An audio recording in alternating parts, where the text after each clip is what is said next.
আল্লাহর হাবিব সাল্লাল্লাহু আলাইহি ওয়াসাল্লাম বললেন, তোমার জিহ্বাটা সব সময় যেন আল্লাহর জিকির দিয়ে ভিজে থাকে, আল্লাহর জিকিরে যেন সিক্ত থাকে, সব সময় যেন আল্লাহ তাআলার কাছ থেকে আমরা প্রোটেকশন কামনা করি।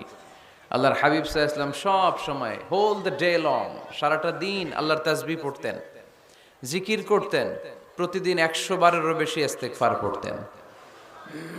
আল্লাহি ইন্নী লা আস্তাগফিরুল্লাহ ওয়া আতুবু ফিল ইয়াউমি আকসার মিন 70 মাররা, আল্লাহর শপথ প্রতিদিন আমি 70 বারেরও বেশি তাওবা আর ইস্তেগফার পড়ি। যে নবীর কোনো গুনাহ নাই আছে? আল্লাহর হাবিবের জীবনে কোনো গুনাহ আছে? তিনি নিষ্পাপ, নিষ্কলুষ, তিনি 70 বারেরও বেশি ইস্তেগফার পড়তেন। আমরা পড়ি না। শুধু টয়লেটের সময়টা যখন আল্লাহর হাবিব সাল্লাল্লাহু আলাইহি ওয়াসাল্লাম ইস্তেনজা করতেন তখন আল্লাহর নাম নিতে পারতেন না, তাই ইস্তেনজা থেকে বাম পা দিয়ে বের হয়েই পড়তেন গফরানাক, মানে আল্লাহ ক্ষমা করে দাও। গফরানাক মানে কি?